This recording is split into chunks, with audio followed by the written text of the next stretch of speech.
al chat. Por el grupo de WhatsApp les mandé por dos links. El primer link que sí es para ingresar acá a la asesoría y el segundo link que les va a permitir tener acceso al equipo de Teams. Y por ahí, cuando ya tengan acceso al equipo, les va a permitir visualizar el chat, que ahí estoy colocando el link del pretest y el posttest que tienen que estar llenados ambos. Y eso sería. Y también en el grupo de Teams después le va a poder visualizar los archivos que voy a mandar de los PPTs de la asesoría de hoy y también si quieren volver a ver la grabación de la sesión, también va a quedar grabado en el Teams.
Bueno, chicos, como les decía hace un ratito a sus demás compañeros, los que recién se están uniendo, el segundo link es para que les permita tener acceso al chat de Teams y ahí les debe estar apareciendo el pretest que estoy enviando. Para que se considere la asistencia es necesario que llenen tanto el pretest como el posttest. Acabo de mandar también el PPT de la clase y van a tener como unos 10 minutos, para que puedan llenar todo su pretest y 11:45 vamos a estar empezando ya con la asesoría.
Ya chicos, buenos días, ya vamos a comenzar. Quiero que todo, tengo 16 respuestas en el pretest y somos 21. Hay algunos chicos que todavía me están faltando. Pueden ir llenando, no hay problema, el pretest. Recuerden que el link está en el chat de Teams de acá del grupo. Lo vuelvo a reenviar. Y que para que puedan tener acceso al chat tienen que haberse unido al link que he mandado también en el grupo de WhatsApp. El primer link sí es para la reunión y el segundo link es el que les va a permitir tener acceso al chat. El día de hoy, ya estamos en la segunda semana, pero han habido algunos contratiempos con el tema de la lista de asesorados que ha llegado hace poco. Entonces, por eso tenemos que recuperar una semana y vamos a hacerlo antes de ser posible, esta semana justo les quiero comentar para recuperar como fecha tentativa un sábado, si es que no tienen clase en la mañana y si es que tampoco me programan teorías a mí, estaría bien un sábado en la mañana, pero y luego normal el domingo sería. Es decir, un sábado en la mañana podríamos tener la asesoría de la semana 2 y un domingo en la mañana ya ahí estaríamos recuperando la clase con la asesoría de la semana 3 como para que no se atrasen y no recuperar faltando poco tiempo para su examen, sino con más anticipación.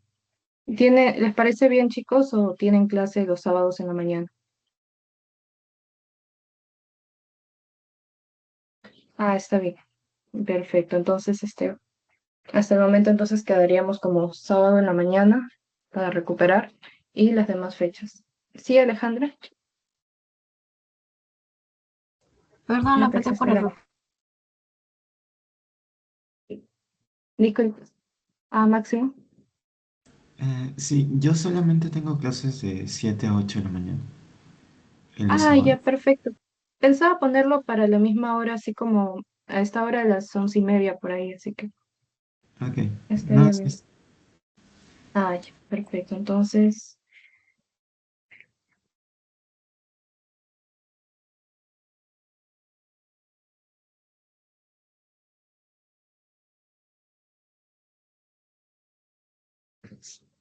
ya. El día de hoy vamos a ver el tema de infecciones del sistema nervioso central, bacterianas y la parte de infección por TBC. No importa cómo haya salido en el pretest, al final son las preguntas, esas preguntas también las he colocado acá al final de la clase y las vamos a resolver también juntos. Y son similares a lo que van a ver en su pretest. Luego también he colocado algunos ejercicios adicionales que vamos a hacer como un pequeño quizzes en el cual van a poder practicar mejor los ejercicios de cosas puntuales que también deben recordar y eso va a hacer que graben mejor algunos puntos. Entonces, en infecciones del sistema nervioso central bacterianas, de lo principal que se va a hablar es de la meningitis bacteriana. La meningitis bacteriana, como dice, va a ser un proceso inflamatorio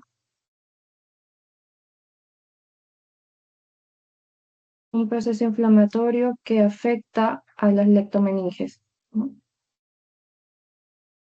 Es decir, el cual se encuentra ubicado entre el aracnoides y la piel madre.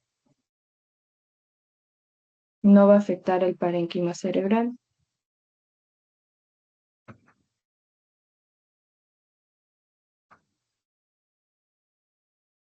y el icosefalorraquídeo. Hay podría decirse una triada clásica que se encuentra en cuando sospecha uno de infecciones por meningitis. ¿Podrían decirme más o menos cómo está conformado los tres o cuáles ustedes recuerdan? Rigidez de nuca, fiebre y no me acuerdo la tercera. Perfecto. Rigidez de nuca, fiebre y cefalea. Esto es cierto que indica un signo de meningitis, pero es importante, como también lo mencionan en su clase, que no se presenta en todos los pacientes. Sí puede estar presente en un 50%, pero si es que en alguno de los casos no lo presenta, no quiere decir que no tenga meningitis, porque a pesar de que no está presente en todos los casos, es una de las cosas. Bueno, se puede manifestar también lo que hemos dicho acá, ¿no? La fiebre, cefalea, rigidez de nuca y además que también puede estar presente en la meningitis y es la alteración del sensorio o del nivel de conciencia.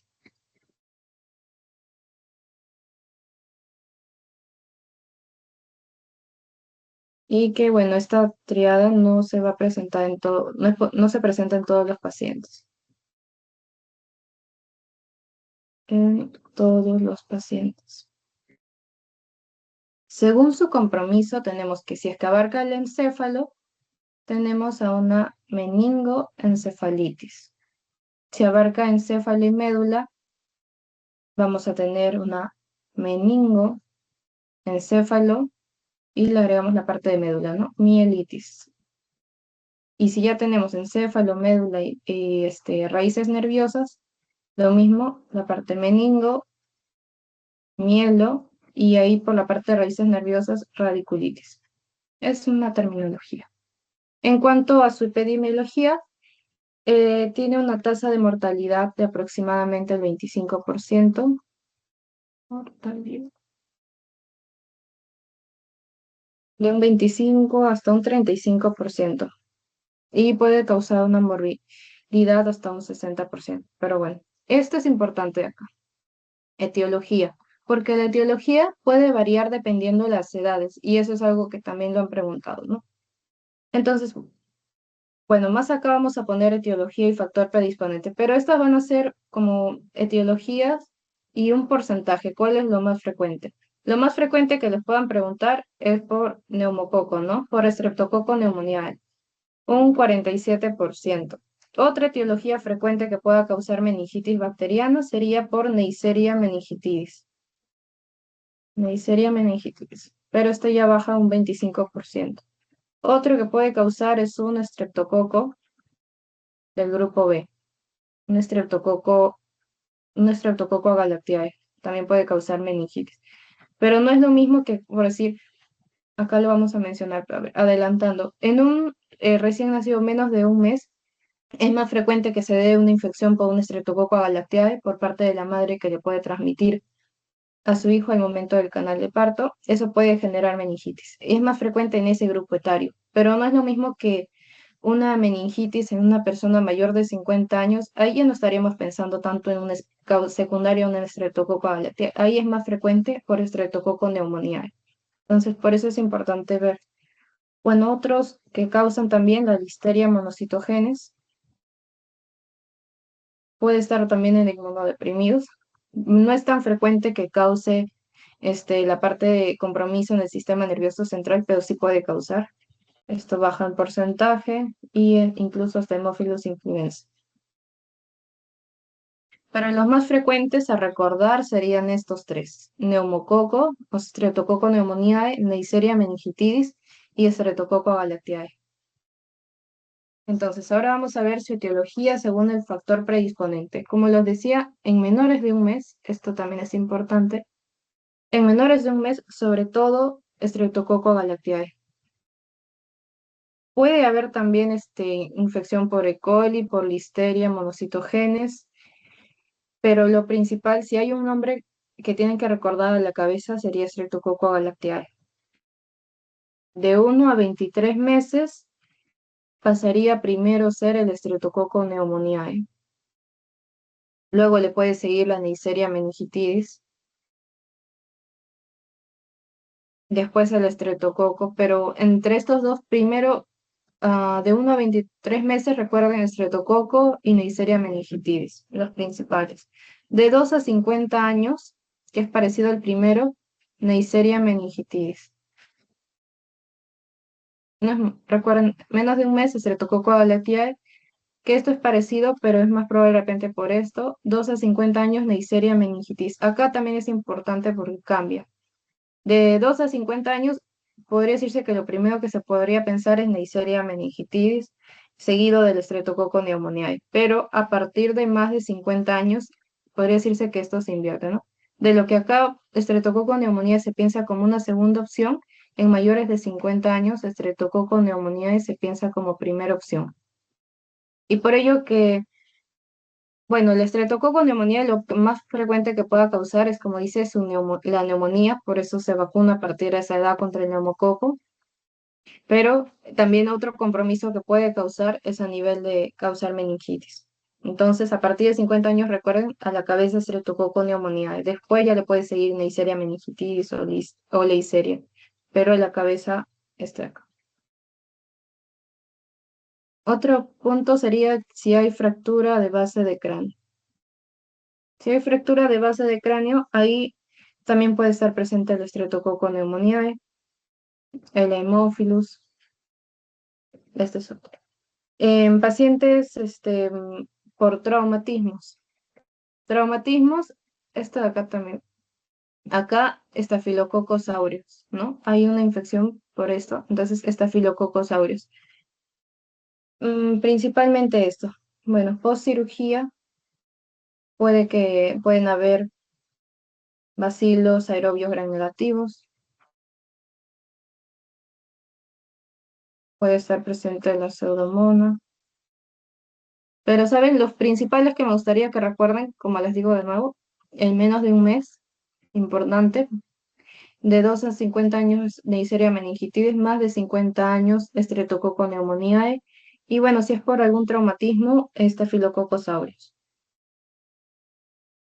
En cuanto a la fisiopatología, tenemos que puede haber una bacteriemia, junto con una lesión endotelial. Esto va a generar el aumento, ¿no?, de citocinas, sustancias proinflamatorias. Esto va a causar que se aumente la permeabilidad de la barrera hematoencefálica. Hematoencefálica. Por consiguiente, se va a generar un edema intersticial, aumentando la presión intracraneal y puede generar con ello, ¿no?, una injuria neural. Pero eso es básicamente, termina habiendo un aumento, un edema. En adultos inmunocompetentes, los gérmenes más frecuentes encontrados van a ser Streptococcus pneumoniae y seguido de Neisseria meningitis. Estos dos también es importante. Me parece que ahí les vino una pregunta, ¿no? Sobre Streptococcus pneumoniae. Estos dos son frecuentes, pero más frecuente sería Streptococcus pneumoniae. Como características clínicas, lo que hemos estado mencionando, ¿no? Puede haber cefalea, fiebre, alteración del estado mental, y acá está la rigidez de nuca, que también está presente, pero según lo que les colocan, ay, disculpe, rigidez de nuca. Según lo que les colocan, es un poco más frecuente la alteración del estado mental que la rigidez de nuca. La cefalea está en un 87%, la fiebre en un 77%, la alteración del estado mental en un 69% y la rigidez de nuca que también está presente en un 31%. Hay otros signos que puede haber. Bueno, acá está la triada clásica, ¿no?, que conocemos para la meningitis. La fiebre, el aumento de temperatura, la cefalea y la rigidez de nuca puede estar presente en un 50%. Por eso decíamos como al inicio que sí está presente, nos indica meningitis, pero hay personas que pueden no presentar. Entonces, menos de 2 síntomas de la triada clásica puede estar presente en un 95%. Hay muchas personas que puede que no completen la triada, puede que tengan fiebre, cefalea y tengan meningitis, sin necesariamente no tener toda la triada completa. Y bueno, puede haber algunos otros signos de focalización, como puede haber, aparte, ¿no?, vómitos, fotofobia, mialgia, pero esto ya es en menos porcentaje. Estos son los principales. Entonces, vamos a ver acá. Estos son los signos que estaban viendo, que también pueden estar presentes en la meningitis, que ya lo conocen, el signo de Kernig y el signo de Brudzinski. Lo que al momento de flexionar la cabeza se van a flexionar paralelamente las piernitas.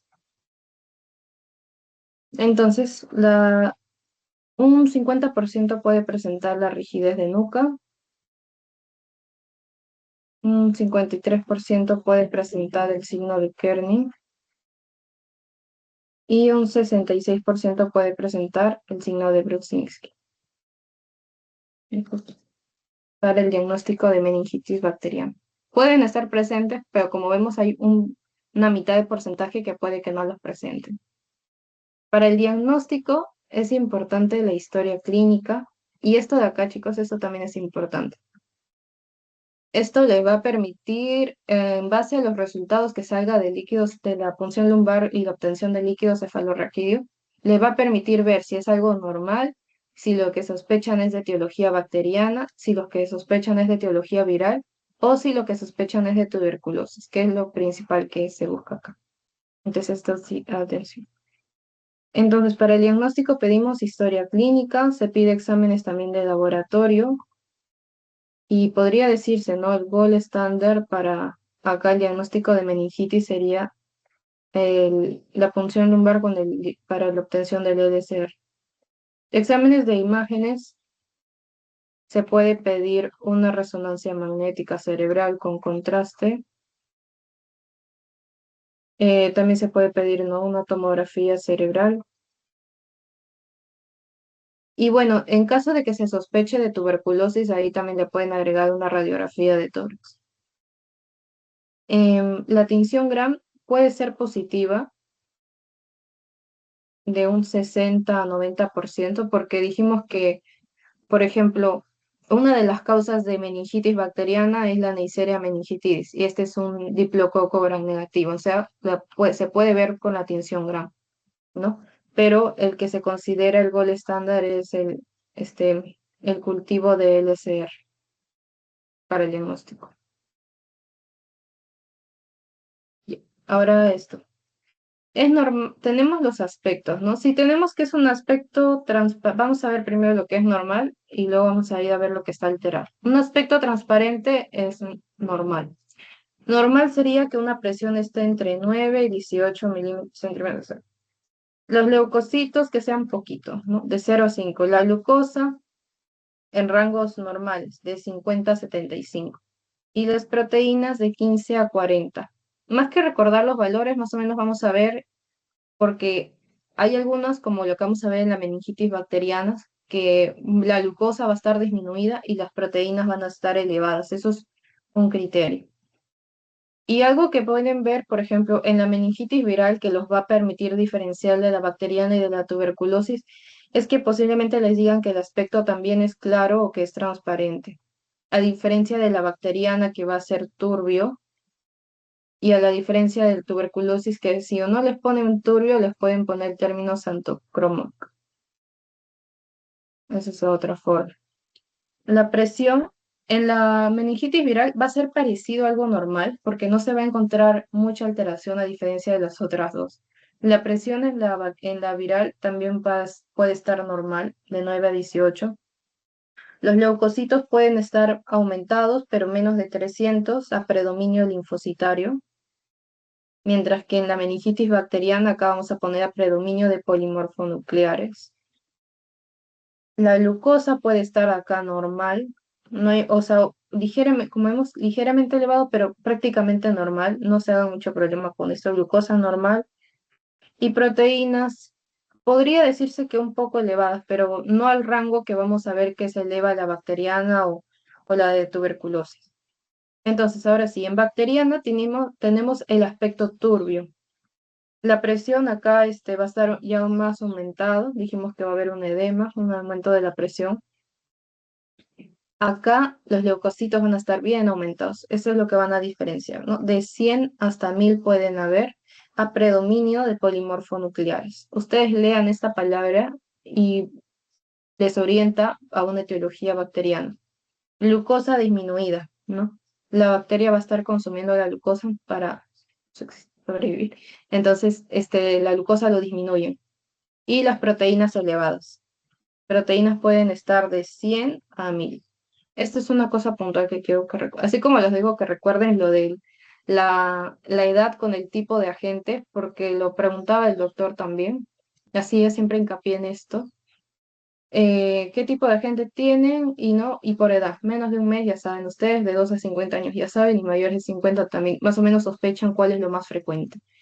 Que esta triada Sí está presente, indica, pero no está presente en todos los casos. Y lo que también quiero que recuerden es esto, los resultados del líquido cefalorraquídeo. Entonces, ya saben, bacteriana, turbio, aumento de leucocitos a predominio polimorfonuclear, disminución de glucosa, aumento de proteínas. En la viral es parecido a un LCR normal, va a ser también transparente, no va a haber cambios en la presión. Los leucocitos pueden estar menos de 300 a predominio linfocitario, glucosa normal, proteínas normal. En tuberculosis, vamos a ver que puede estar presente turbio o santocrómico, lo pueden poner a veces, he visto dos cuadritos de esas dos formas, de esos dos nombres que lo colocan. La presión también puede estar un poco aumentada. Acá también vamos a tener un aumento, pero ya no predominio polimorfonuclear, sino predominio linfocitos. Y van a ser menos de 500, ¿no? Menos de 500 linfocitos, predominio linfocitos. La glucosa, igualito que en la bacteriana, va a estar disminuida. Y las proteínas también van a estar elevadas, de 100 a 200 pueden estar elevadas. Entonces, recordamos, glucosa disminuida, proteínas elevadas. Hasta ahí pueden ir pensando en una etiología bacteriana o tuberculosis. Ya si por ahí les mencionan que el aspecto es santocrómico, ya les orienta más para tuberculosis. Y ya, y lo que les determina, ¿no? Si por ahí predominio polimorfonuclear, ahí sí ya sacan que es bacteriano. Esa sería una de las cosas. En ambos la presión va a estar ligeramente elevado y el aspecto que puede ser también turbio. A esto también es importante las complicaciones que pueden haber según la fase. La fase inmediata se dice cuando es en las primeras 72 horas. La fase mediata después de las 72 horas. La fase intermedia que puede estar entre los 7 y los 14 días. Y la fase tardía o secuelas posinfección. Entonces, en la fase inmediata, ¿qué se puede encontrar? Son varias las complicaciones que colocan, pero vamos a resaltar unas tres más importantes que también las mencionamos. En la fase inmediata puede haber edema cerebral grave, puede haber hipertensión intracraneal.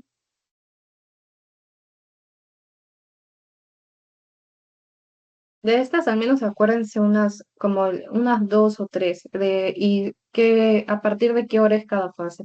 Inmediata, ya saben, primera 72, mediata después de 72, intermedia 7 a 14 días y tardía las secuelas post-infección. Y que también puede haber acá un desequilibrio ácido-base. Fase inmediata, después de las 72 horas, podemos tener un empiema subdural, empiema, ¿no? La colección de pus. Hidrocefalia obstructiva.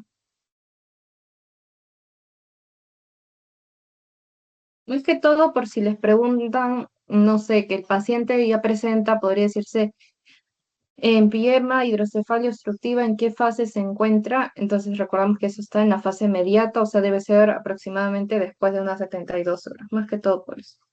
Puede haber también hipoacusia, puede haber disminución de la agudeza visual, entre otras complicaciones que también tiene la fase inmediata. En la fase intermedia tiene pocas, así que estos, pues, absceso, absceso cerebral, atrofia cerebral y pueden haber crisis convulsivas. Entonces, ya sabes, si mencionan algo de absceso, atrofia o crisis convulsivas, ¿en qué fase se encuentra? En una fase intermedia. Puede ser que esté en unos 7 a 14 días aproximadamente. Y una fase tardía, también puede predominar las crisis convulsivas. Esto también puede estar presente. Pues, dependiendo de la severidad, puede haber un daño neurológico, puede haber hemiparesia, dependiendo. En cuanto al algoritmo, síndrome meningio se evalúa si hay fiebre o no hay fiebre. Si no hay fiebre, es de inicio brusco, puede indicar una hemorragia subaracnoidea. Si es que hay fiebre, bueno, también consideramos la sospecha de meningitis. ¿Y qué se hace? Hemocultivos, dexametasona más cefotaxima, ceftriaxona más vancomicina o ampicilina. Esto de acá lo voy a explicar en la siguiente diapositiva también. Cuando sospechen de meningitis, tanto meningitis bacteriana como en la parte de que vamos a ver de tuberculosis, si es, por ejemplo, una tuberculosis o meningitis, ahí piensen en ceftriaxona, porque es como dijimos que acá en la meningitis va a haber un edema cerebral, un aumento de la presión intracranial. Entonces lo que queremos está en un estado proinflamatorio y los corticoides como la ceftriaxona va a ayudar a bajar un poco esa inflamación. Así que en estos casos a lo que se le agrega como un antibiótico, o sea, se le da su dexametasona. Si, o sea, piensa su antibiótico, ¿no? Su cefotaxima o su vancomicina, a eso le agregan su dexametasona. Y en los casos puntuales se le agrega ampicilina, pero ampicilina no es a un incompetente o inmunocompetente que tiene bien las defensas, no necesariamente lo consideran, ¿no? ¿Esto en qué caso se puede considerar? Neonatos que no tienen buena respuesta a nivel inmunitario, ancianos inmunocomprometidos. Cuando tengamos estos casos, ahí se puede añadir a la vancomicina que ya le están dando, a la ceftriaxona también, a la dexametasona que ya, ahí le pueden agregar ampicilina.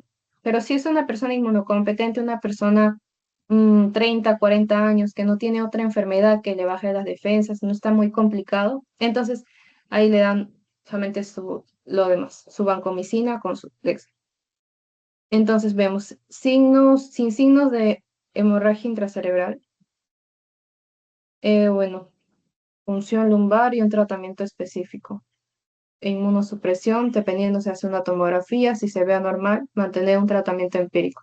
Ah, y el tratamiento empírico también, es cierto que se necesita que le confirmen, pero si tienen alta sospecha, inician con tratamiento empírico. Esto de acá es lo que les quería explicar mejor. Tratamiento según factores predisponentes. Uy, esto de acá también es importante. De 16 a 50 años, que podría decirse que la persona está con buenas defensas. Acá el germen más frecuente dijimos Neisseria, ¿no? Neisseria meningitis. También después en segundo plano puede haber estreptococo. ¿Qué les damos acá? Vancomicina más una cefalosporina de tercera generación, que lo estamos mencionando. Si es más de 50 años, la cabeza del estreptococo pneumoniae, igualito, tu cefalosporina de tercera. Y acá, como es mayor de 50 años, es considerado como factor de riesgo que, bueno, podría decirse que acá lo consideran como si entrara en una categoría de adulto mayor. Entonces, puede ser que le den ampicilina. Pero sobre todo si es una persona con factor de riesgo, inmunodeprimido, ahí con mayor razón, ahí sí le dan. A su tratamiento que le están dando de banco más una dexametasona, o sea, más su corticoide aparte, le dan la ampicilina en ellos. Bueno, los factores de riesgo también puede estar presente el estreptococo pneumoniae. También la listeria, que también se da en inmunodeprimidos. Y puede estar presente también el hemófilo. Acá está. El rol de la dexametasona en la meningitis bacteriana. ¿Por qué se le da la dexametasona o también para lo que le estamos diciendo, bajar la inflamación? Básicamente. Tenemos que acá, en la meningitis bacteriana, tenemos una abundante respuesta inflamatoria. ¿Y qué es lo que queremos hacer? Bajar. Entonces, se le da aproximadamente una dosis de 10 miligramos cada 6 horas por 4 días. Así las coloca su doctor, si no me equivoco. La primera dosis la aplican 10 a 20 minutos antes del antibiótico. Y luego después de unas 8 semanas o Pasada una semana ya van desescalonando, van bajando la dosis, pero al inicio sí es necesario para bajar la inflamación. Eso, el dar dexametasona en la meningitis bacteriana ha demostrado una disminución en las muertes y secuelas. Entonces, por eso también se le da. Duración recomendada del tratamiento. Esto también es importante, porque el tratamiento, la duración, no es lo mismo dar eh, tratamiento para Neisseria meningitidis que para Streptococcus pneumoniae o para el listeria. El tiempo va a variar y no sé si les puedan preguntar esto, así que para Neisseria meningitidis, los días de tratamiento son 7 días. Para Haemophilus influenza, 7 días. No sé si les pregunten o por cuál, pero yo les diría sobre todo si tienen que recordar que sea de los más frecuentes. Recuerden a Neisseria meningitidis, recuerden a Streptococcus pneumoniae. Acá son entre 10 a 14 días, prácticamente el doble que en Neisseria. Streptococcus galactiae, Streptococcus galactiae de 14 a 21 días. Estos tres sobre todo son los más frecuentes.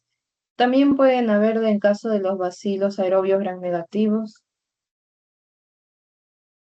acá son 21 días, y listeria también, listeria monocitogenes, 21 días. Pero como les digo, si tuvieran que priorizar en recordar algunos, les diría que prioricen a Neisseria 7 días, Streptococcus pneumoniae 10 a 14 días y Streptococcus galactiae 14 a 21 días. A ver, entonces, como conclusión de lo que hemos visto de las infecciones del sistema nervioso central por bacterias, recordamos que en la meningitis no siempre van a estar los signos meningios. Esos signos meningios son importantes, sí nos indican meningitis, pero hay determinada, es un 50% aproximadamente. Puede haber otro 50% que no lo presente. Y bueno, como dijimos, el tratamiento empírico. Si la prueba diagnóstica, el cultivo está demorando un poco en tardar, pero tienen alta sospecha, empiezan su tratamiento, ¿no? Con su vancomicina, su dexametasona y dependiendo, si es una persona inmunodeprimida con factores de riesgo adicionales, le pueden añadir ampicilina, si no, nomás lo que hemos mencionado. Entonces ahora vamos a ver tuberculosis del sistema nervioso central. Como introducción, vamos a ver que la tuberculosis es una forma grave y va a representar del 5 a 10% de las formas extrapulmonares, porque lo principal que ataca la tuberculosis es a los pulmones, pero hay un porcentaje en el cual la tuberculosis puede migrar hacia otros sitios y que lo favorece que sean personas con varios factores de riesgo, que sean personas con VIH, favorece que la tuberculosis pueda abarcar también al sistema nervioso central. No quiere decir que en aquellos que no tengan, no les dé, puede que no tenga VIH y también en algún caso le pueda dar una tuberculosis al sistema nervioso central, pero no es lo más frecuente. La mayoría va a dar positivo a un PPD, a la prueba de tuberculinas, que es la primera exposición que si uno tiene, el PPD puede estar positivo, incluso aún todavía uno no desarrolla la enfermedad, ¿no? Es como que uno ha tenido la exposición con la bacteria. En este caso, el cuerpo lo reconoce, pero como uno tiene todavía bien las defensas, entonces no desarrolla la enfermedad. Pero hay casos determinados en los que la persona, por algún motivo, ya sea una enfermedad o como la mayoría de los casos en Perú, ¿no? La mala alimentación también puede disminuir sus defensas y puede predisponer a que la persona desarrolle tuberculosis. Ya si desarrolla a forma del sistema nervioso central, ya eso es un poco menos frecuente, pero que también puede pasar. Entonces, la radiografía de tórax es anormal entre un 30 a un 80% de los casos. Esto, que tenga una radiografía de tórax compatible con tuberculosis, es parte de un criterio diagnóstico que la persona tiene tuberculosis y debe iniciar tratamiento. Esto sí determina que hay enfermedad. Un PPD positivo puede determinar que la persona está infectado por tuberculosis, pero que todavía no desarrolla la enfermedad. Y dependiendo, o sea, puede que la persona haya tenido una exposición a un familiar cercano o en la calle a tuberculosis, PPD positivo, pero todavía no desarrolla la infección. Y en casos puntuales, sobre todo en los niños, si ha habido exposición, ahí se les da su terapia contra TB latente, que tiene la infección, pero no enfermedad. Pero si hay una radiografía de tórax compatible, eso ya indica que la persona sí tiene la enfermedad, la tuberculosis ya está. Hasta ahí entonces, epidemiología. Aproximadamente, muy pocos, 1% se complica, hay complicaciones neurológicas, como la meningitis tuberculosa. Meningitis tuberculosa. Pueden haber también tuberculosis. O que afecte a la columna vertebral, ¿no? Mal de Pot. El 50% de las personas puede haber, o sea, uno de los factores, dijimos que para que haya tuberculosis es que se inmunodeprime. Puede inmunodeprimirse por varios motivos, pero uno principal puede ser también que la persona tenga, ¿no? VIH y que tenga TB. Entonces, es uno de los motivos. Y que sea, dijimos que el VIH favorecía el riesgo incluso de que abarque el sistema nervioso central. Entonces, puede haber VIH, puede haber TB y que eso favorezca que desarrolle la tuberculosis extrapulmonar. No solamente la pulmonar, sino que migre a otros lugares también. Entonces, estas personas tienen mayor riesgo de hacer tuberculosis meningia. Su mortalidad puede llegar hasta un 30%. Entonces, definición, la tuberculosis del sistema nervioso central es la infección de las meninges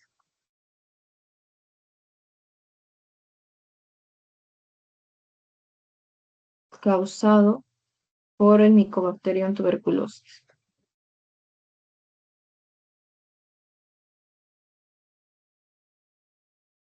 siendo la forma más grave la tuberculosis extrapulmonar, esta es la que abarca el sistema nervioso central. En su etiopatogenia, ya saben, lo acabamos de mencionar ahorita, el agente causal Mycobacterium tuberculosis. La diseminación puede ser hematógena.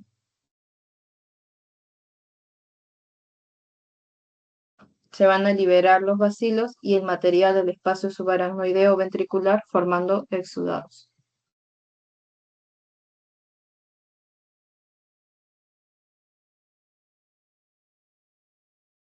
Bueno, resultado de la primera infección que se da a nivel pulmonar, dijimos que puede haber una migración por vía hematógena y puede inflamar las meninges.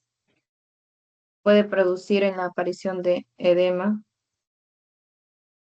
déficit focales,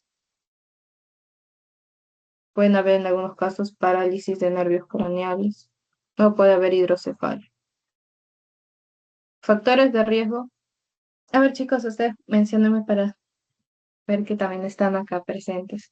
Cualquier factor de riesgo que consideren que predispone a la persona para una tuberculosis del sistema nervioso central o una tuberculosis en general.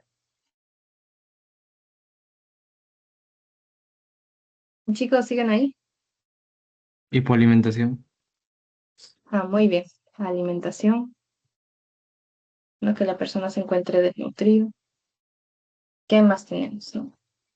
Personas que hayan tenido contacto, ¿no? Con alguien con TB positivo, contacto con tuberculosis. Eso les predispone. Que la persona ya haya tenido tuberculosis, antecedente de tuberculosis. Que haya asociación de tuberculosis más VIH. Que la persona tome medicamentos inmunosupresores. Las personas que van o están siendo en proceso de trasplante, para que su cuerpo no rechace un órgano externo, tenemos que bajar la inmunidad, la respuesta, ¿no? Inmune, inmunosupresores. Dentro de esos también, o que tomen corticoides por tiempos prolongados. Por tiempos prolongados, ahí sí baja la inmunidad. El nivel socioeconómico bajo, que va junto con la alimentación. que haya hacinamiento,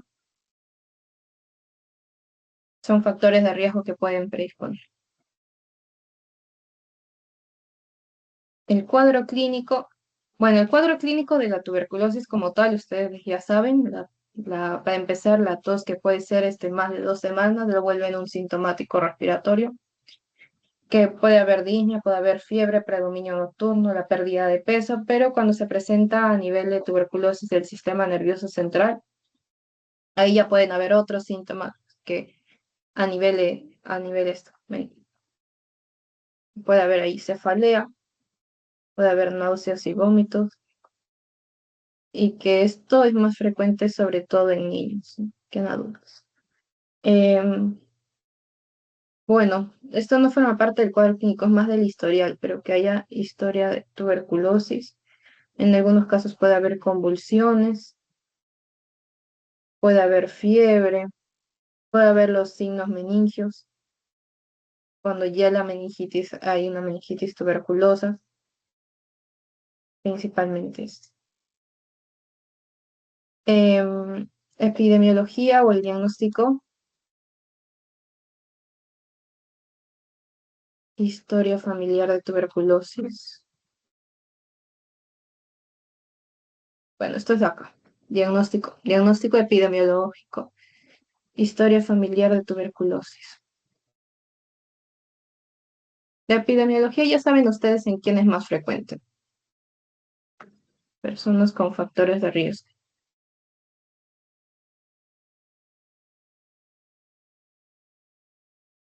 Aumenta el factor de riesgo de tuberculosis a nivel del sistema nervioso central.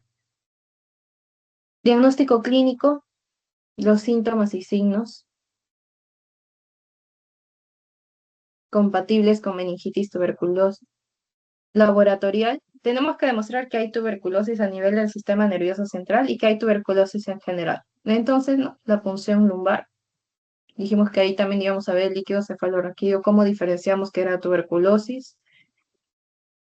Puede ser un cultivo, una radiografía de tórax, una vaciloscopía. Esto nos demuestra que hay tuberculosis y lo primero nos demuestra que la tuberculosis está a nivel del sistema nervioso central. Las pruebas diagnósticas es lo mismo que hemos visto arriba. Recuerden que acá ya no hay tinción, acá ya no es tinción grana, porque la tuberculosis es un bacilo ácido alcohol resistente. Entonces, si se quiere hacer una tinción, sería la tinción de Sil-Nielsen. El cultivo, lo malo es que demora un poco el cultivo, pero sí es específico. Em, Algunos consideran el ADA, la adenosina desaminasa, que también puede estar positivo en la tuberculosis, aunque no es tan específico como, no es tan exacto como hacer un análisis del LCR. Bueno, la prueba de tuberculina da orienta, sí puede estar en que la persona ha tenido contacto, tiene la infección, pero si quieren que las confirme, sería ya con la vaciloscopía, la radiografía de tórax, em, el cultivo con su tinción y el LCR. Son los que confirman. Entonces, algo importantísimo, ¿no? El LCR. Acá ustedes ya saben cómo se ve algo normal, transparente, con pocos leucocitos, con proteína normal, glucosa normal. Pero ¿qué encontramos en la bacteriana? Dijimos turbio, leucocitos a predominio polimorfonucleares, aumento de proteína y baja glucosa, LDH elevado. Vírica, dijimos que era parecido a algo normal en el aspecto, ¿no? Aspecto claro, predominio, los leucocitos pueden aumentar, pero predominio no polimorfonuclear, sino de linfocitos monos, todos los mononucleares. Las proteínas normales, la glucosa normal. La tuberculosa, el aspecto santocrómico, o en el otro lado, en otro cuadro decían turbio. Acá los leucocitos van a estar aumentados, pero también a predominio linfocitario mononuclear, ya no polimorfonuclear como en la bacteriana. Las proteínas también van a estar aumentadas y la glucosa también va a estar baja. Esto de acá no es necesario que la fúngica o carcinomatosis, yo les diría que se recuerden más que todo porque ahora lo que le están pidiendo es el día de hoy bacteriana y tuberculosis. Y ya la vírica les pueden utilizar para, que también tiene una frecuencia y para diferenciar cuál es el que se parece más a lo normal y cuál es el alterado. Entonces también podemos ver estudios en neuroimagen. En una tomografía con contraste, se puede ver una dilatación ventricular. Puede haber engrosamiento leptomeningio. Y esto de acá también es importante. Estadio clínico de la meningitis tuberculosa. No es tan difícil, es más o menos recordar. El 1 es como lo más leve y va subiendo, y el 3 es como lo más grave. Porque en parte del tratamiento mencionan una parte en la que acá cuando es meningitis dijimos que teníamos que dar la dexametasona para bajar la inflamación. Y el esquema iba bajando de acuerdo al estadio en el que se encontraba. Por eso, en un estadio 1 es un estadio temprano, pueden haber signos y síntomas, tal vez inespecíficos, que en ese momento uno no oriente tanto a una meningitis tuberculosa.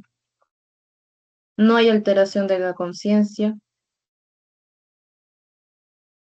no hay déficit neurológico. En un estadio 2 empieza a haber somnolencia, puede haber un poco de alteración en la conducta y puede haber un déficit neurológico, pero menor, ¿no?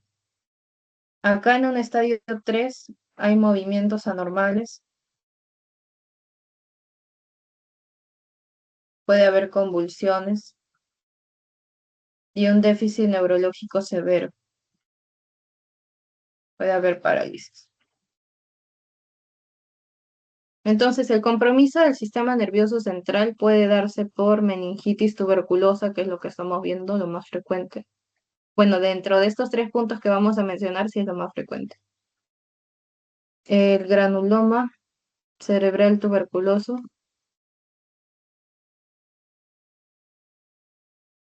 y la tuberculosis de la columna la columna vertebral o el mal de Pot. De la columna vertebral. El tratamiento, chicos. A ver, quiero que me mencionen el tratamiento que recuerdan de la tuberculosis. De la pulmonar no hay problema, porque es los mismos fármacos, al menos los de primera línea, o los que se acuerden.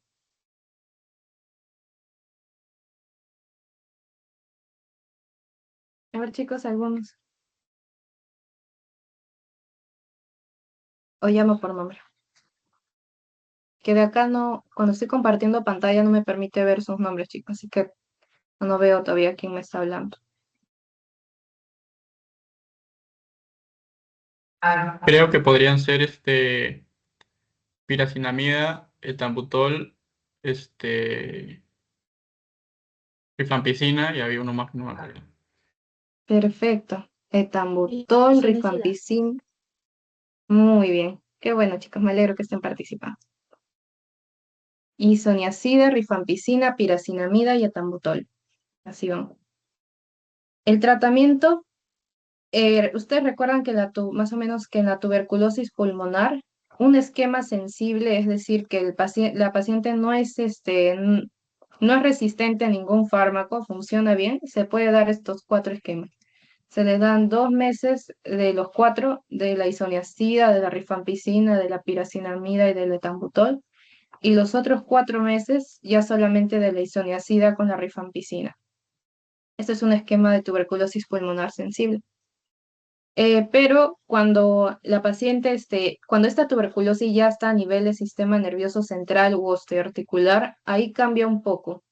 Acá ya no es, bueno, acá esto también es una base lo de los 6 meses, porque ustedes, más o menos cuando el paciente tiene otras comorbilidades, si el paciente tiene VIH, por ejemplo, el tratamiento ya se extiende un poco hasta unos 9 meses, 7 meses, 9 meses. O si el paciente es MDR, resistente a rifampicina y isoniazida, también se prolonga el tratamiento. Pero lo base lo más frecuente es que sea una tuberculosis sensible y que sean unos 6 meses de tratamiento. Si no hay reacción adversa o si no hay resistencia. Pero en una tuberculosis que afecta al sistema nervioso central, el tratamiento también debe prolongarse. Ya no solamente bastan unos 6 meses. He visto dos cuadritos que les ponen que puede estar entre los 9 meses y entre un año en total. Los 2 meses sí no varían, pero hay uno en el que pueden mencionarles que sea 2 meses de isoniazida, rifampicina, piracinamida y etambutol, y puede ser unos 7 meses de isoniazida con rifampicina, dando 9 meses.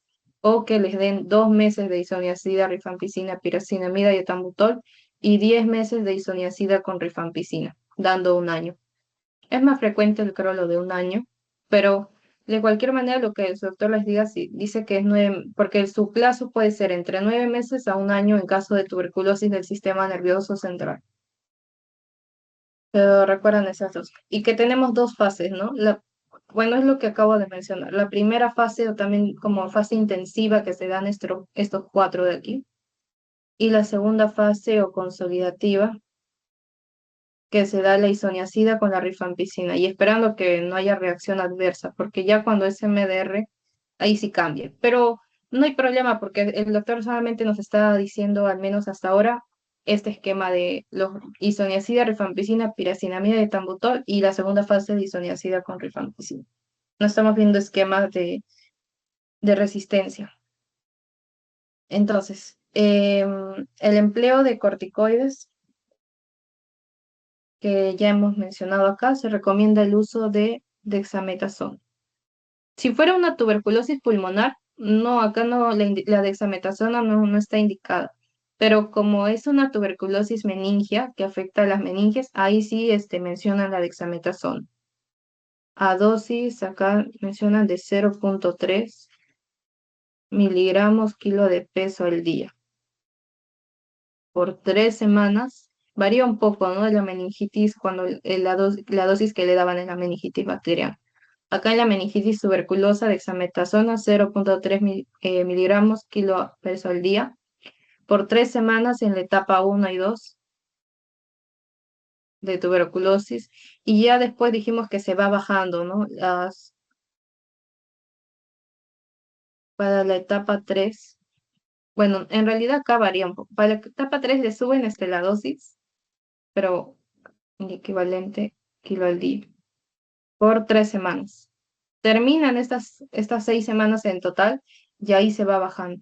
Y ustedes recuerdan que estos fármacos tienen efectos adversos, ¿no? Un efecto adverso de la isoniazida es la neuropatía periférica. Y para esto se le da piridoxina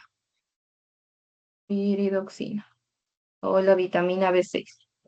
Se da junto con el tratamiento de la piridoxina y eso ayuda a prevenir la neuropatía periférica. ¿Dónde lo coloco? A ver. Piridoxina. Vamos a colocar por acá. Piridoxina dosis. Me parece que en las personas que son tuberculosis pulmonar a solo es una dosis de unos 50 miligramos al día. Pero acá, como es una tuberculosis del sistema nervioso central, 100 miligramos al día.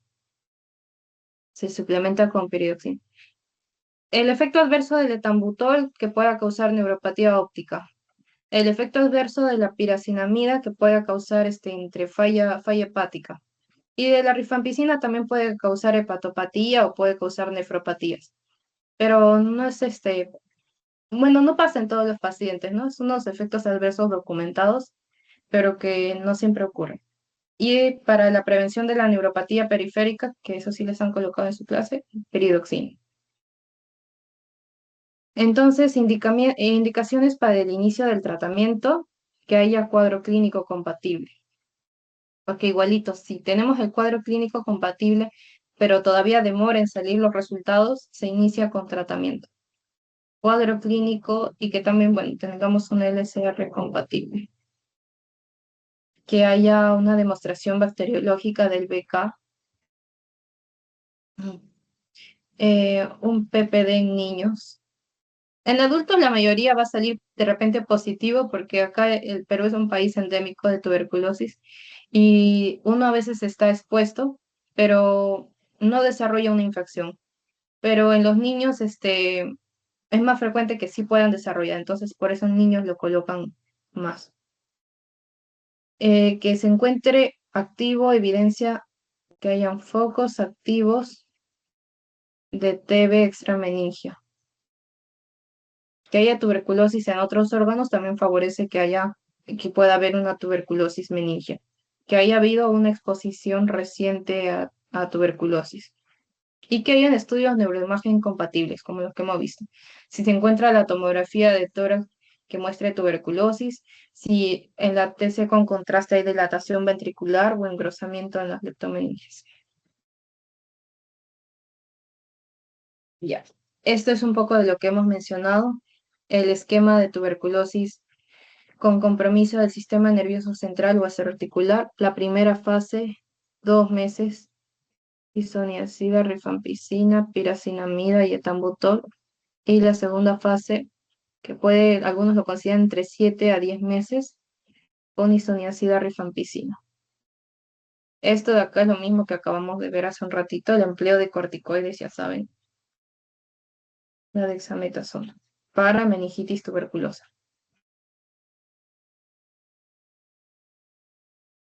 En el caso del granuloma tuberculoso, acá también se le puede dar dexametasona. Dexametasona, dosis de 0,3 miligramos por kilo al día, por un periodo de 2 semanas y luego disminuir.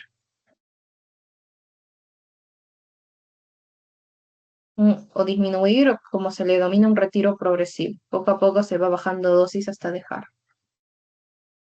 Y lo de igualito, ¿no? La piridoxina, para evitar la neuropatía periférica. ¿Qué se puede encontrar en un granuloma tuberculoso? Crisis epilépticas, puede haber cefalea, puede haber hipertensión intracraneal, puede haber trastornos del sensorio, puede haber déficit neurológico. En la espondilodicitis tuberculosa, cuando afecta la columna, vamos a tener dolor en columna. Vamos a tener, bueno, que es casi lo mismo, bueno, limitación funcional por dolor. Limitación funcional por dolor, deformidad en la columna.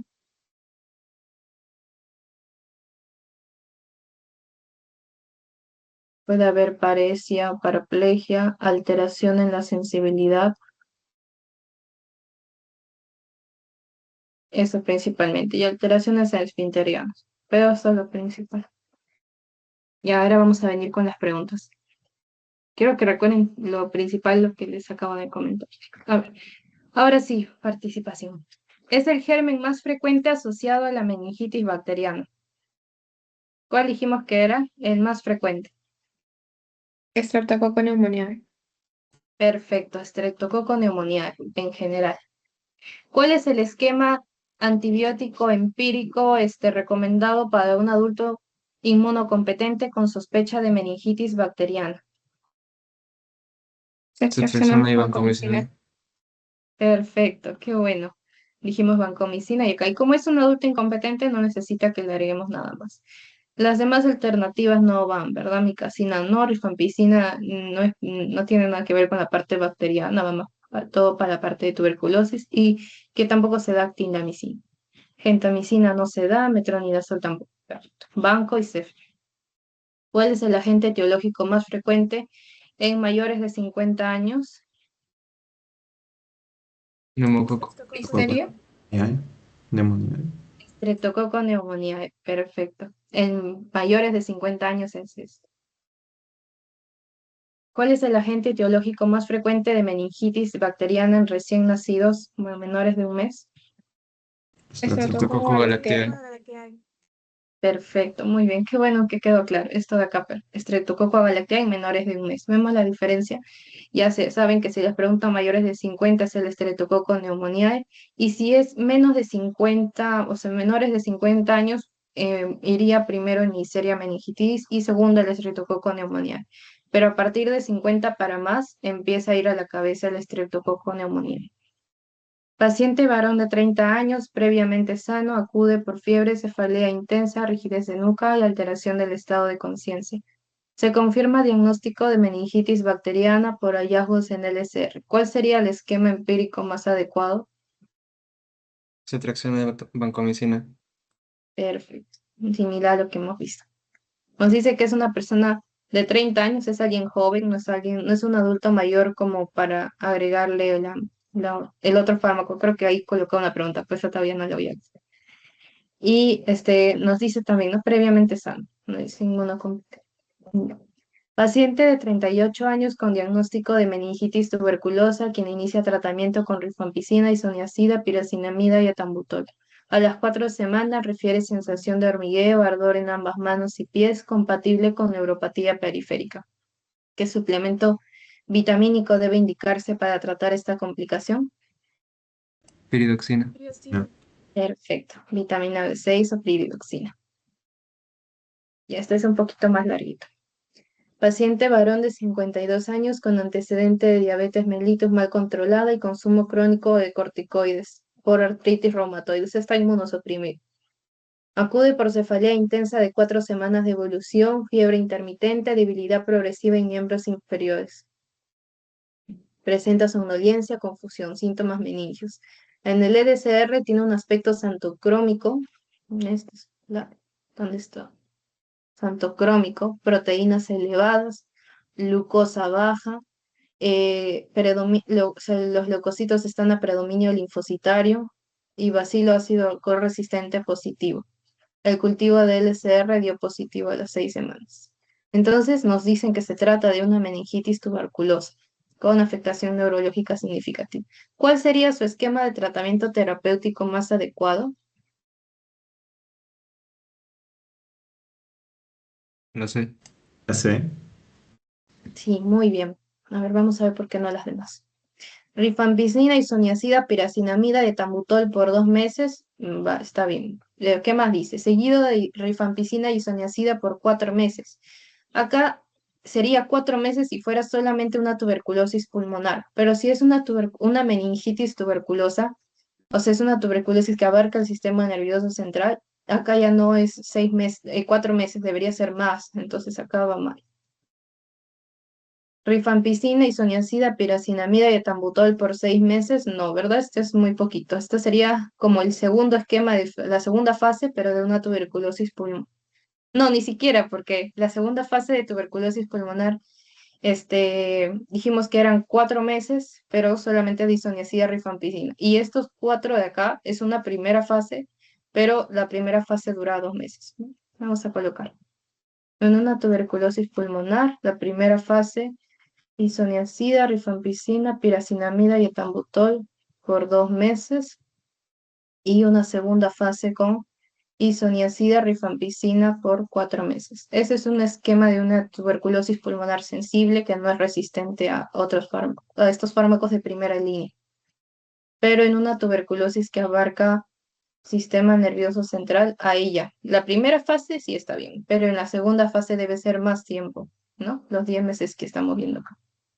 Rifampicina, isoniazida, piracinamida y etambutol por 2 meses, seguido de rifampicina, isoniazida por 10 meses. Perfecto. Y más la dexametasona, sí, porque se trata de una tuberculosis meningia. Y acá se podría agregar, ¿no? Si uno quiere para la prevención de la neuropatía periférica, darle la piridoxina. A ver, ¿qué dice acá? Rifampicina, isoniazida, piracinamida. Ya vimos cuál es la correcta, entonces esto tampoco es. Y esto de acá sería si es que fueran 10 meses, ¿no? Y aparte una primera fase con los otros fármacos. Esta sería la bibliografía. Y a ver, chicos, les traje algunas preguntas más para que practiquen y con eso no se vayan a salir todavía. Les quiero compartir el quiz.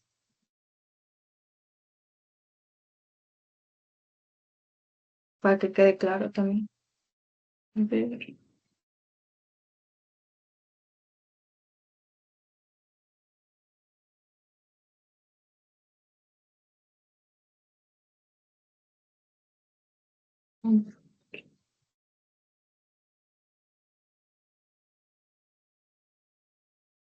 Mm,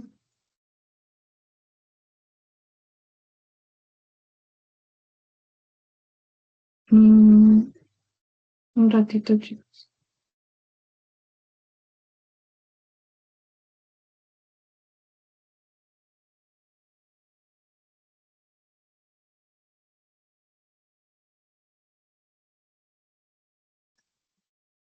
Ya, a ver, les voy a mandar el link. Copiar enlace. Ya, les acabo de mandar el link por el chat de Teams.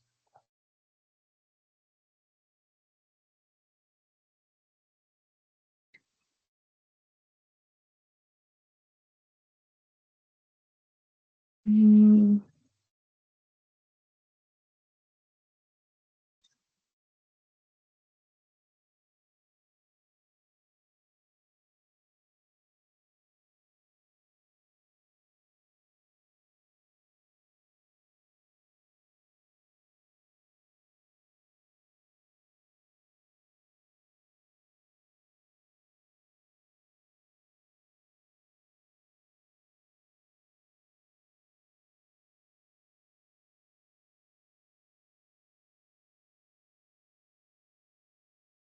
los demás chicos somos varios.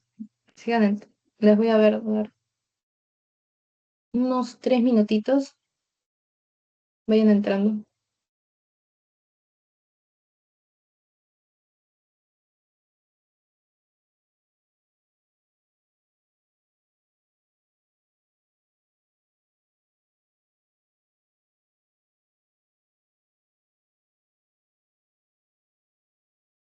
En 2 minutos, chicos.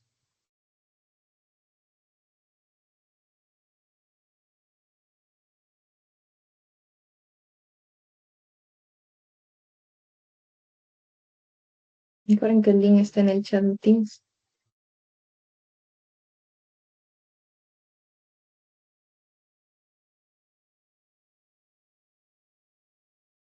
Terminamos esto, les paso su post igualito por el chat.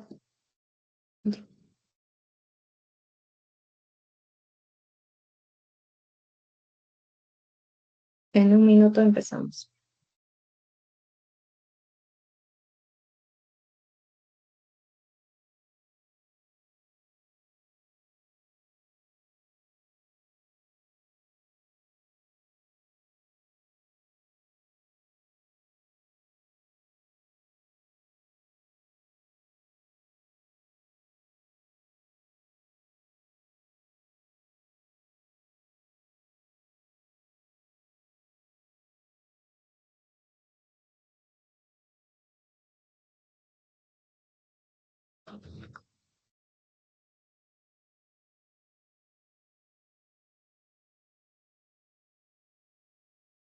Ya, vamos a empezar.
Chicos, me avisan cuando termine.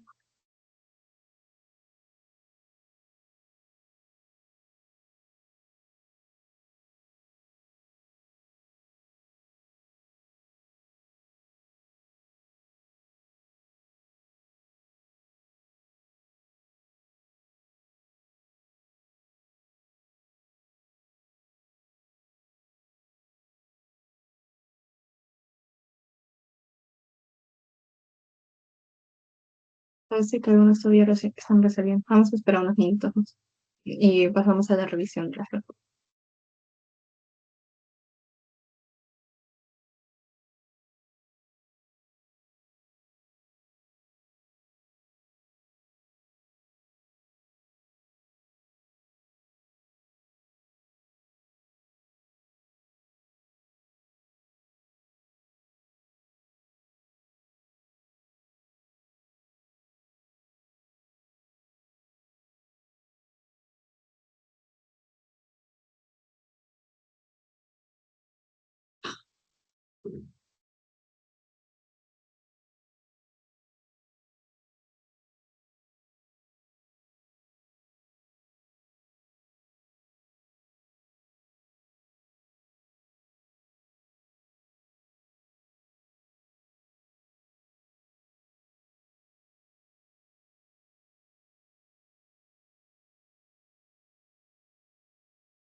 Y a ver, chicos, vamos a ir creo que igual les voy a ir explicando las respuestas.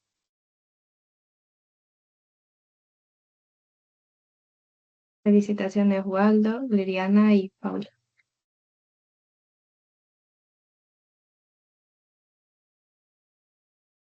Mm, 5 minutos.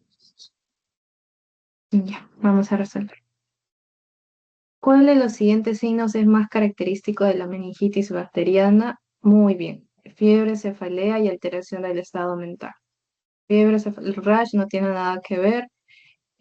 Puede haber convulsiones, sí, pero no es algo característico de la meningitis bacteriana ni tampoco la bradicardia. Y lo último tampoco. ¿Cuál es el agente etiológico más frecuente de la meningitis bacteriana en mayores de 50 años? Muy bien, Streptococcus pneumoniae, dijimos. Neisseria meningitis es uno de los frecuentes, pero en menores de 50 años. Y también puede darse en mayores de 50 años, pero sería en segundo lugar. En primer lugar estaría el Streptococcus pneumoniae. Señala la opción falsa sobre la meningitis bacteriana. La triada clásica de fiebre, cefalea, rigidez de nuca es característica, cierto, ¿no? No todos los pacientes con meningitis bacteriana presentan la triada clásica. Esto es verdadero, no todos presentan la triada clásica, pero nos dice que marquemos la opción falsa. Entonces, por eso esa no sería la falsa. La meningitis bacteriana puede presentarse con alteración del estado de conciencia, verdadero. Era uno de los síntomas que podía presentarse en la meningitis bacteriana. Todos los pacientes con meningitis bacteriana presentan la triada clásica, falso, ¿verdad? Dijimos que había era un 50%, el otro porcentaje podía no presentar la triada clásica. Muy bien. Paciente varón de 25 años previamente sano que acude a emergencias con fiebre, cefalea, rigidez de nuca y alteración del estado de conciencia, sus síntomas meningios. Se realiza punción lumbar y se obtiene, es turbio. Leucocitos a predominio polimorfonucleares, dijimos acá no tenemos mucho que pensar, esto nos indica una meningitis bacteriana. ¿Y qué más tenía la meningitis bacteriana? Proteínas elevadas y glucosa disminuida. ¿Cuál es el diagnóstico más probable? Muy bien, meningitis bacteriana. La meningitis fúngica no hemos mencionado, estamos entre meningitis bacteriana y lo otro que podrían haber considerado tal vez es la tuberculosa, porque la tuberculosa también se presenta con proteínas elevadas y glucosa disminuida. pero dijimos que no, acá no, en la tuberculosa no había polimorfonucleares de predominio, ¿no? Era predominio linfocitario. Y que entre el aspecto en la tuberculosa podían mencionar el nombre de santocrómico, que no lo mencionan en la bacteriana. Y bueno, acá dice neumocócica porque es algo que también es frecuente. Y bueno, de la etiología bacteriana es la única que muestra. Paciente varón de 18 años previamente sano, consulta por fiebre, cefalea, rigidez de nuca, fotofobia, no presenta alteración del estado de conciencia ni convulsiones. Le realiza punción lumbar y se obtiene aspecto transparente, parecido al normal. Muy bien, qué bueno, están acordados de que les decía. En la meningitis viral, eh, era uno de lo que se diferenciaba de la bacteriana y la tuberculosa era que su aspecto era parecido al normal, era transparente o claro. Los leucocitos no tan aumentados, pero no tanto como una bacteriana y era predominio linfocitario. Las proteínas podrían estar normal o ligeramente elevadas, la glucosa normal. Es Gram, o sea, no es bacteriana, negativo para bacterias. ¿Cuál sería la otra etiología? Viral. Muy bien. Mujer de 45 años con antecedente de diabetes mal controlada, consulta, o sea, inmunodeprimida. Consulta por cefalea intensa de 2 semanas de evolución, fiebre intermitente, pérdida de peso, que nos puede indicar una tuberculosis, confusión progresiva, tiene síntomas meningios, se le realiza una punción lumbar y líquido cefalorraquídeo de aspecto santocrómico, una de las características que menciona el líquido cefalorraquídeo tuberculoso. Leucocitos a predominio linfocitario, proteínas elevadas y glucosa disminuida. Negativo para bacterias, ¿no? Porque la tuberculosis es un bacilo ácido alcohol resistente. No lo consideran dentro ahí, pero entra en la categoría más que todo de Mycobacterium. Helada elevado. También puede estar, pero igual si no hubiera esto, ustedes ya saben por todos los demás que se trata de una meningitis tuberculosa. Muy bien, chicos, qué bueno. Paciente de 55 años con diabetes mellitus y tratamiento con corticoides crónicos. O sea, un paciente con factor de riesgo, más de 50 años y encima es inmunodeprimido, ¿no? Corticoides por tiempo prolongado. Presenta cefalea intensa y signos meningios. Se realiza punzón lumbar compatible con meningitis bacteriana. ¿Cuál sería su esquema empírico más adecuado? Muy bien. Acá es ceftriaxona, vancomicina, ampicilina más desametasona. ¿Por qué le hemos puesto Recuerden que dijimos que la ampicilina se daba cuando sospechaban de factores de riesgo y en pacientes inmunocomprometidos. Entraba también los pacientes mayores de 50 años y como este paciente es un diabético tipo 2, o sea, y con tratamiento de corticoides por tiempo prolongado, inmunodeprime. Por ser este caso, entonces sí se le recomendaría dar ampicilina. Y porque tiene signos meningios, también se le puede dar la Dex. Este esquema está bien, pero sería más adecuado en un paciente inmunocompetente, que sea joven, que no presente diabetes ni antecedente de corticoides por tiempo prolongado. En ellos se podría, que tenga una meningitis con Streptococcus pneumoniae, pero que no tenga otros factores de riesgo, se puede considerar ceftriaxona más banco. Pero si el paciente tiene varios factores de riesgo, le podemos añadir la ampicilina. ¿Cuál es el agente etiológico más frecuente de la meningitis bacteriana en pacientes con traumatismo craneoencefálico penetrante? Estafilococcus aureus, muy bien. Cuando dijimos que cuando hay traumatismos, predomina el Staphylococcus aureus. Streptococcus pneumoniae, en general en los inmunocompetentes y en personas mayores de 50 años. Y esas serían las preguntas, chicos. Muy bien. Bueno, espero que ha quedado claro la mayoría de los puntos. Ahorita les voy a mandar el post-it. Entonces, ya. Link del post-it lo acabo de mandar al chat de Teams. Quiero que vayan llenando, chicos. Quiero ver que todavía siguen presentes, que me aparezca que están completando las respuestas y ya nos podemos retirar. Igual, las preguntas son en base a lo que hemos estado viendo en clase, que seguro que les va a ir. Y cualquier duda no hay problema, o igual si algo se confunde, lo vamos a aclarar siempre en clase. La cosa es que en su examen sí les vaya bien. Ahí sí.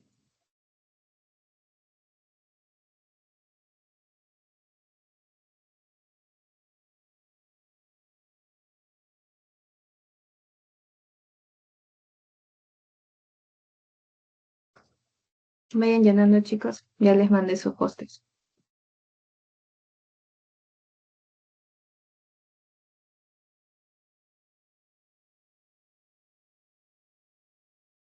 Recuerden que para que tengan su asistencia debe ser tanto el pretest como el post-test, que es lo que pide el programa. Y que el máximo de inasistencias son 3 inasistencias.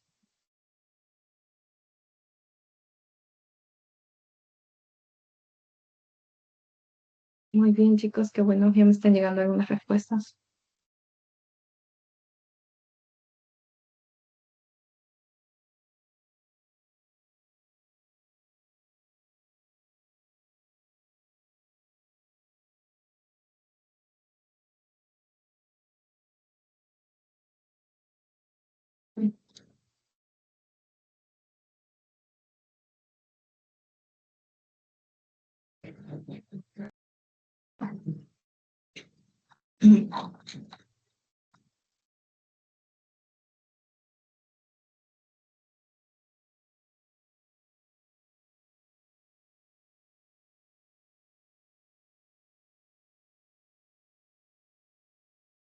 Ya, vamos revisando rápido, chicos. Igual ustedes sigan mandando porque es parte de su asistencia.